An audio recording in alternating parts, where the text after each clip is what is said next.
Hi everybody, welcome to Minivan Camper Building with Leslie. This is how we make and use a shower in our minivan camper. This is a 2016 Honda Odyssey, the van that I converted into a camper all by myself. If this is your first time here, welcome.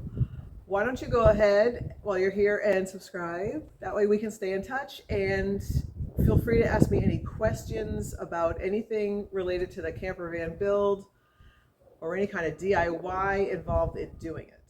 But right now, let's go ahead and talk about the shower. I'll walk you through step by step exactly how we shower when we have to in a pinch in the minivan camper.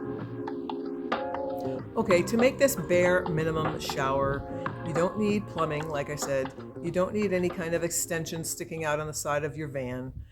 It is truly minimalist and bare minimum, and it works. Here's what I use for the shower. This is an old tent fly that I just happened to throw in the van because you never know when you're going to need an old tent fly, and this has really come in handy for this purpose. It measures about 6.5 by 8.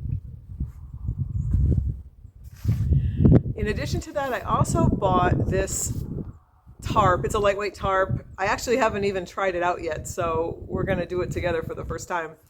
And this is super lightweight, and it measures about 6 by 10 by 7 by 10, if I'm not mistaken. And if this works, I'll leave a link to it. The other thing we're going to need is my collection of super strong magnets. These are really cool because not only are they real strong, but they've got a little hook on them so you can pull them off once you put them on something. That's super critical. The only other thing we're going to need is a water supply. And I'll show you how I do that in just a minute. The first thing I'm going to do is start with the tent fly and use some magnets to put it up around the back of the tailgate.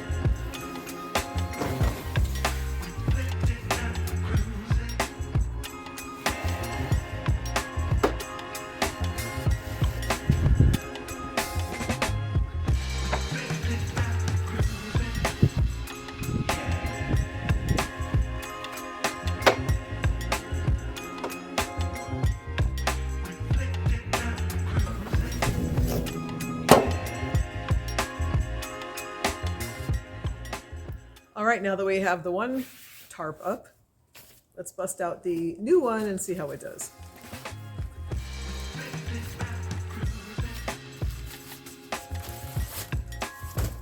Oh, bonus, this comes with stakes.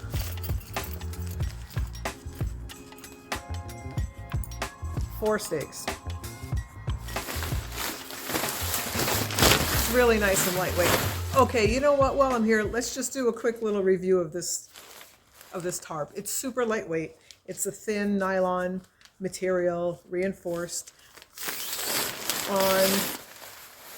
Let's see, on each of the four corners, it looks like, they have reinforced straps with grommets in each one. So very sturdy, well made. The edge is trimmed as well with double stitching. Whoops. Technology. And that's all the way around on the four sides. The corners are reinforced as well. You can see there's a little triangle shape extra fabric that's stitched on for further reinforcement.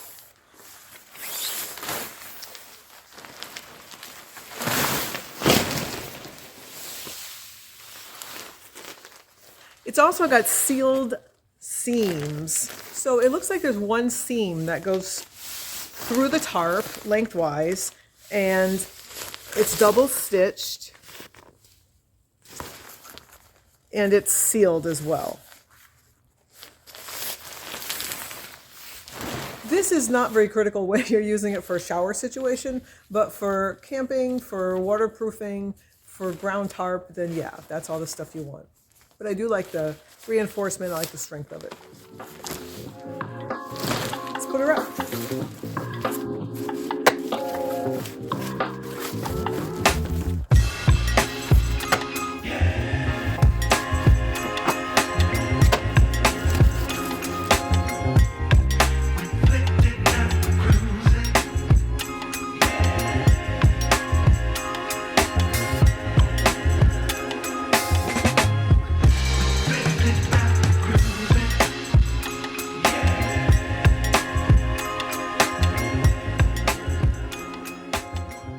I always try to secure the bottom edge somehow.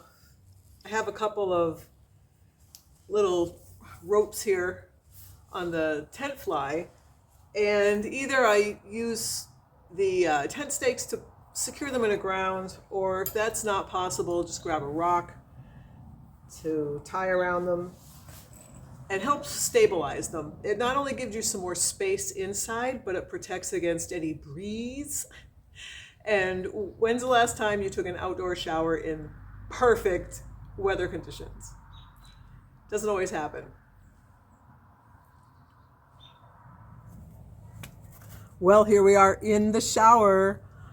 Is actually plenty of room in here. I'll actually measure it. From side to side, it's about 80 inches. And I would say it's about 36 inches from the back of the van here until you hit the tarp. So enough room, again, to take a minimal shower in. It's not bad. A couple of things to note. One is that we have this bike rack in place here. It does take up some space while you're showering back here, but it also helps to hold out the tarp a bit and gives you some room. All in all, I don't find it to be too much of a hassle to have that. Another thing that we do is a lot of times we're pulled up onto a campsite and there's either gravel or dirt underneath. So we use our little, I don't know what you call this thing, like a welcome mat or a ground mat or one of those things that you unfold and you put by the door when you're coming in and out. But for this purpose, it works great as a shower floor. We unfold it, set it down, and that way you have something to stand on that's not going to get you muddy or full of grass or full of gravel.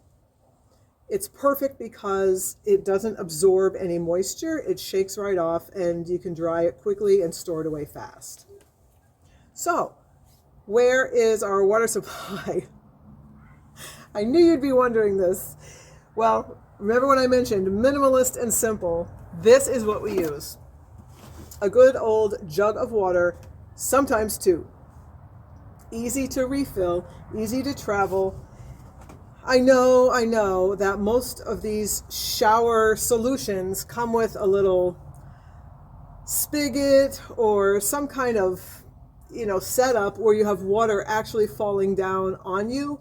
I don't see the point if you're trying to stay as minimalist as possible. It's just another thing to rig up. It's another hose. It's another faucet that you have to store and keep operating. And you have to hook it up to a water supply anyway, which you're going to have right here.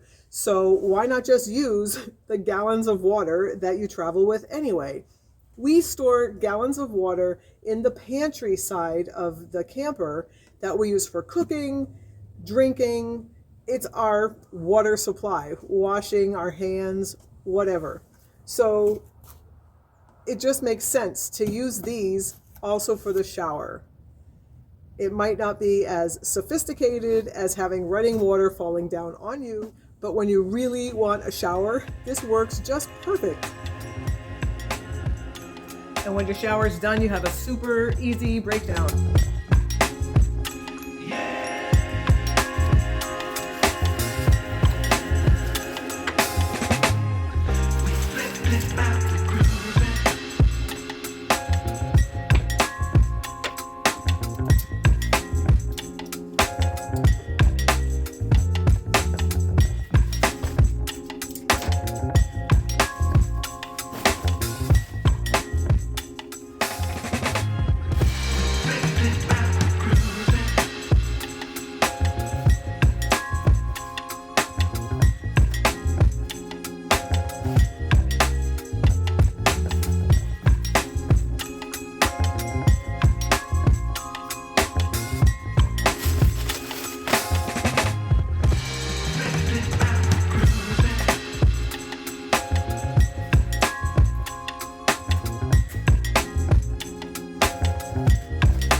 hope you enjoyed seeing how the shower works. I actually love using it. And sometimes it's even better than those campground showers, if you know what I mean. I really like doing things in a minimalist way. If something can be done effectively and it doesn't take a lot of extensive planning, extensive equipment, then it's perfect for us traveling in the minivan. If you have ideas about showers or any kind of minimalism in your camper van, let me know. I hope some of this is helpful if you're planning your own minivan camper build. And again, if you have any questions about the build or any part of it that I DIY'd, go ahead and give me a shout. Thanks for stopping by, and I'll see you next time.